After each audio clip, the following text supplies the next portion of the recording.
नमस्कार दोस्तों, welcome to my YouTube channel Pathshala 360 degree.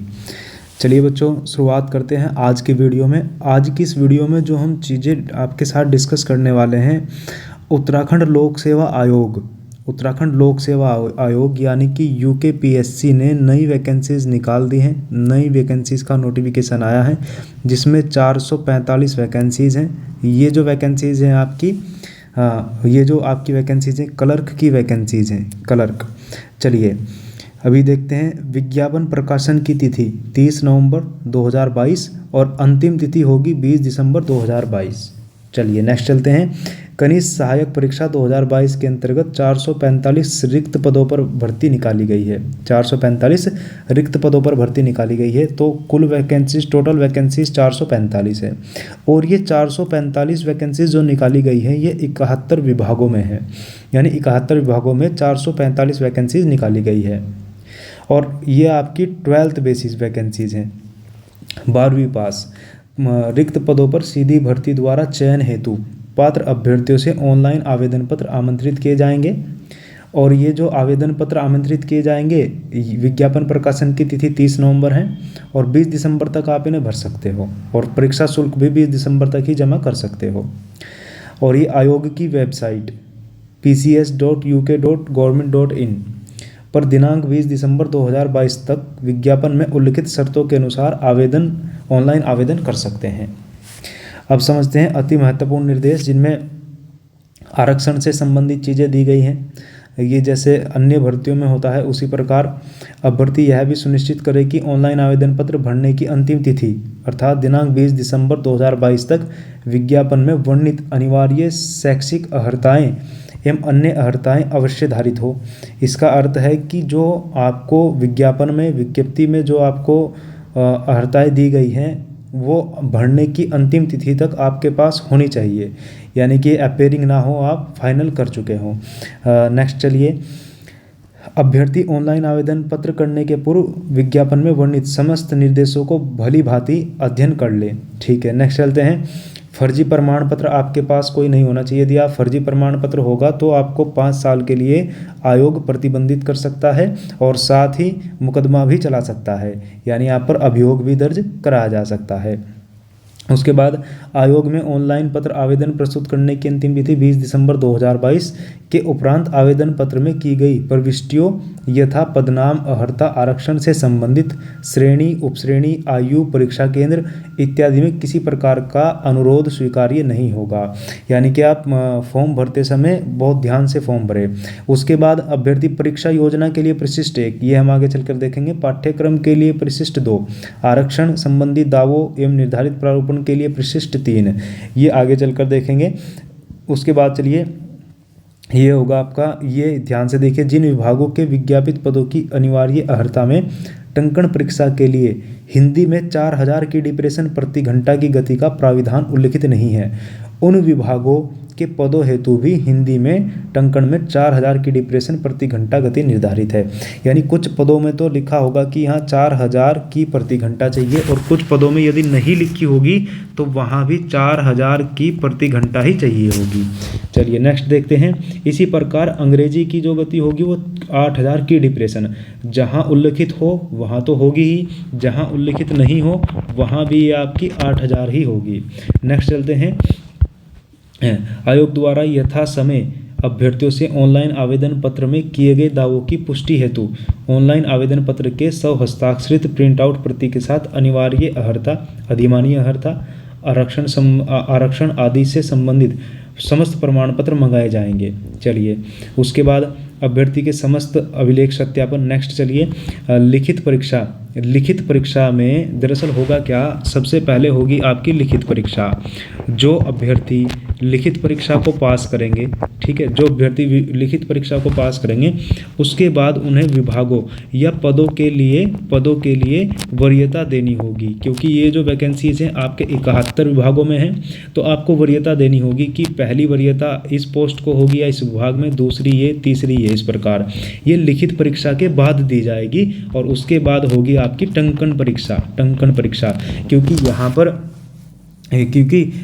यहाँ पर टंकण परीक्षा होगी, क्योंकि यहाँ पर आपकी टाइपिंग है यानी टंकण परीक्षा है, तो लिखित परीक्षा और टंकण परीक्षा के बीच में जो अभ्यर्थी लिखित परीक्षा को पास करेंगे उन्हें वरीयता देनी होगी। नेक्स्ट चलते हैं, जिन पदों पर कंप्यूटर हेतु, यानी कि जिन पदों पर कंप्यूटर हेतु, जिन पर टंकण परीक्षा या कंप्यूटर की कोई परीक्षा, कंप्यूटर अनुप्रयोग का व्यावहारिक ज्ञान, कंप्यूटर का आधारभूत ज्ञान परीक्षा है, कंप्यूटर प्रचालन की जानकारी, MS ऑफिस का ज्ञान आवश्यक है, उन पदों हेतु ऐसे अभ्यर्थी जो उपरोक्त अर्हता से संबंधित परीक्षा उत्तीर्ण नहीं करेंगे, अंतिम चयन हेतु संबंधित पद के लिए विचारित नहीं किए जाएंगे। ठीक है, ये क्वालिफिकेशन यदि किसी पद के लिए मांगी गई है तो आपके पास होनी चाहिए। ठीक है, जब भी आप इनके लिए एलिजिबल होंगे। नेक्स्ट चलते हैं, अभ्यर्थी ऑनलाइन आवेदन पत्र अंतिम तिथि की प्रतीक्षा न करें। ठीक है, ये वही बेसिक जानकारियाँ दी गई हैं जो लगभग आपकी कोई भी वैकेंसी उनमें दी जाती हैं। इनमें से मुख्य बातें हमने कर ली हैं। अब चलते हैं नेक्स्ट चलते हैं, प्रसंगत विज्ञापन के सापेक्ष हेतु अभ्यर्थियों को प्रवेश पत्र डाक द्वारा प्रेषित नहीं किए जाएंगे, वही आप इन्हें आयोग की वेबसाइट से डाउनलोड करोगे। तो ये अभी तक हमने जो सामान्य जानकारियाँ थीं इसके बारे में, इसमें से जो मुख्य जानने योग्य बातें थी उनकी बात करी, सामान्य जानकारी। अब इसके बाद हम देखते हैं कुछ पदों के बारे में। पद का नाम क्या होगा? कनिष्ठ सहायक सह कंप्यूटर डाटा एंट्री ऑपरेटर, कनिष्ठ सहायक सह कंप्यूटर ऑपरेटर समूह ग। रिक्तियों का विवरण, कनिष्ठ सहायक 2022 के अंतर्गत रिक्तियों की कुल संख्या 445। रिक्तियों की संख्या घट बढ़ सकती है। ठीक है, ये आयोग पर डिपेंड करता है, ये घट बढ़ सकती है। और सबसे जो एक रोचक बात है वो ये है कि यहाँ पर आपके पाठ्यक्रम में बदलाव किया गया है। चलिए समझेंगे आगे चलकर पाठ्यक्रम को भी। ये जो वैकेंसीज हैं आपके 71 विभागों में है, 71 विभागों में है, तो इन्हें आप PDF में आराम से देख सकते हैं। नेक्स्ट चलते हैं, जैसे नगर पालिका परिषद गोचर जिला चमोली, कुल रिक्तियों की संख्या 1 और ये अनारक्षित। ठीक है, तो इसी प्रकार कहीं 1 वैकेंसी है, कहीं 2, 5, 10, इस प्रकार वैकेंसीज हैं 71 विभागों में, और कुल वैकेंसीज आपकी 445 है। कुल वैकेंसीज आपकी 445 है। चलिए अभी हम इसके बाद देखते हैं, सबसे मुख्य चीज़ आपका चयन की प्रक्रिया क्या होगी। तो चयन की प्रक्रिया को समझते हैं। चयन की प्रक्रिया समझने के लिए हमें इसका पाठ्यक्रम समझना ज़रूरी है। आपकी एक लिखित परीक्षा होगी, ये आपकी लिखित, देखिए ये लास्ट है 71, राजस्व विभाग, कलेक्ट्रेट अधिष्ठान, जनपद अल्मोड़ा। चलिए तो कुल 71 पदों में ये आपकी वैकेंसीज निकाली गई हैं। अब देखिए पद का स्वरूप, अराजपत्रित अस्थायी अंशदायी पेंशन युक्त, आयु सीमा 18 से 42 वर्ष निर्धारित की गई है, जो 1 जुलाई 2022 को इनकी गणना होगी। चलिए नेक्स्ट चलते हैं, और वही इसमें जो छूट होती है OBC के लिए, OBC अनुसूचित जाति अनुसूचित जनजाति 5 वर्ष की छूट अनुमन्य है। उसके बाद चलते हैं नेक्स्ट, इसमें समझते हैं। उसके बाद नेक्स्ट पॉइंट हम पाठ्यक्रम की ओर चलते हैं। पाठ्यक्रम में बदलाव जो किए गए हैं उन बदलाव को समझने की कोशिश करते हैं। ये वैवाहिक परिस्थिति, किसी की 2 शादी ना हो, शारीरिक स्वास्थ्य होना बहुत आवश्यक है। नेक्स्ट चलते हैं, अभी हम देखते हैं फीस। यदि शुल्क की बात करें तो जनरल के लिए 150 रुपये, EWS के लिए 150, OBC के लिए 150 और SC के लिए 60 रुपये, ST के लिए भी 60 रुपये। उत्तराखंड के अनाथ बच्चे कोई शुल्क नहीं, उत्तराखंड शारीरिक दिव्यांग भी कोई शुल्क नहीं। इसके बाद चलते हैं नेक्स्ट पॉइंट पर पाठ्यक्रम की ओर चलते हैं। पाठ्यक्रम में बदलाव जो किए गए हैं उन्हें देखते हैं। तो ये होगा आपका परिशिष्ट 2 कनिष्ठ सहायक 2022 हेतु पाठ्यक्रम। देखिए हम थोड़ा सा चीज़ों को समझते हैं। अब से पहले क्या था, आपका जो UK SSC वैकेंसीज निकालता था, और अब उन्हीं वैकेंसीज को करा रहा है UK PSC। तो यहाँ जो सिलेबस था उसमें आपका Uttarakhand 40 question, Hindi 20 question, GS 30 question और रीजनिंग से लगभग 10 क्वेश्चन। अभी यहाँ सिलेबस चेंज हुआ है आपका, इन लोगों ने उत्तराखंड दिया है इसमें 27, हिंदी बढ़ा दी गई है जिसके क्वेश्चन होंगे 25, और GS करंट सहित लगभग 42 और रीजनिंग से 6 क्वेश्चन होंगे। तो यहाँ पर उत्तराखंड का जो वेटेज है वो कम कर दिया गया है 40 से 27 पर, ठीक है। हिंदी 20 से 25, और सिलेबस में भी हिंदी के पाठ्यक्रम में भी बदलाव है, कुछ चीज़ों को हटाया गया है, जैसे साहित्य हटा दिया गया है, साहित्य नहीं होगा आपके पास, ठीक है। सामान्य व्याकरण व शब्दकोश के प्रश्न होंगे बस। जीएस के 30 क्वेश्चन थे, जहाँ पर आपके 42 कर दिए गए हैं। नई चीज़ जोड़ी गई है साइंस, सामान्य विज्ञान जोड़ दिया गया है। सामान्य विज्ञान से 7 से 8 या 9 प्रश्न तक पूछे जाने की उम्मीद है। रीजनिंग के 10 क्वेश्चन थे, वो 6 क्वेश्चन यहाँ पर कर दिए गए हैं। चलिए समझते हैं। कुल प्रश्नों की संख्या 100 होगी, समय अवधि 2 घंटा।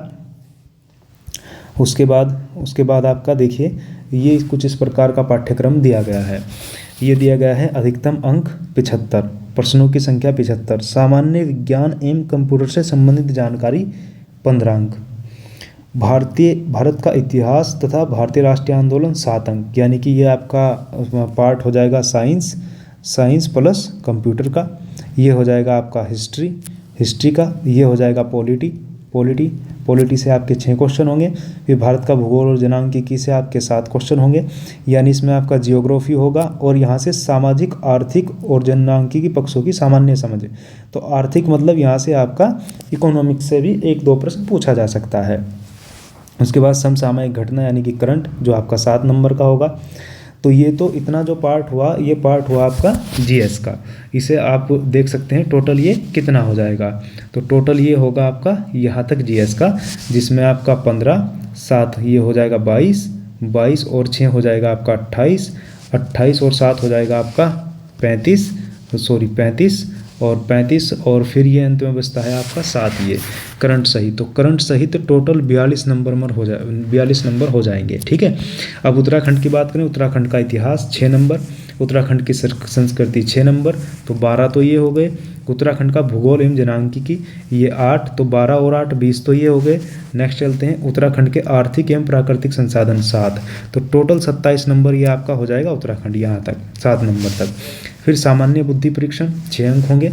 उसके बाद बात करते हैं हम हिंदी की, तो हिंदी के जो होंगे आपके यहाँ से हिंदी के होंगे आपके 25 अंक, अधिकतम 25 अंक। इसमें स्वर एवं व्यंजन, स्वर और व्यंजनों वर्णों का वर्गीकरण, संज्ञा सर्वनाम, व्याकरण विचार, ठीक है। हम यानी कि हमें वर्ण विचार यहाँ पर पढ़ना होगा, क्योंकि स्वर और व्यंजन दिए गए हैं, तो वर्ण विचार पढ़ेंगे। वर्ण विचार के बाद आपका व्याकरण विचार, मतलब शब्द विचार जो संबंधी चीज़ें होंगी, व्याकरण विचार, तत्सम तद्भव प्रत्यय उपसर्ग समास जोड़ दिया गया है, संधि पर्यायवाची, विलोम शब्द, वाक्यांश के लिए एक शब्द, मुहावरे, लोकोक्तियाँ। तो यहाँ पर आपका आप देख रहे होंगे रस, छंद, अलंकार, इनके बारे में कुछ नहीं दिया गया है यहाँ पर। और आप देख रहे होंगे कि साहित्य भी नहीं है। तो अगर इससे पिछले सिलेबस से हम इसे कहीं कंपेयर करें, इसे पहले सिलेबस से कंपेयर करें, तो आप देखते थे उत्तराखंड 40 से 27, तो यहाँ 13 नंबर कम कर दिए गए हैं। हिंदी 20 से 25 5 नंबर बढ़ा दिए गए हैं। और ये 20 नंबर में जो सिलेबस था वो सिलेबस घटा दिया गया है, नंबर बढ़ा दिए गए हैं। तो कहीं ना कहीं चीज़ें पहले से आसान रहने वाली है, ठीक है। उसके बाद आपका रीजनिंग 10 से 6, ठीक है, 4 नंबर घटा दिए गए हैं। और जीएस जो आपका 30 तक था वो 42 नंबर तक कर दिया गया है। वैसे इसके सिलेबस पर हम अलग से एक वीडियो बनाएंगे, ठीक है। नेक्स्ट चलते हैं। इसके बाद यहाँ पर एक आपकी कंप्यूटर की एक परीक्षा और होगी, जैसे ये आपकी परीक्षा दी गई है, और इसमें आपको ये क्वालिफाइंग नेचर की होगी, सबसे बाद में होगी।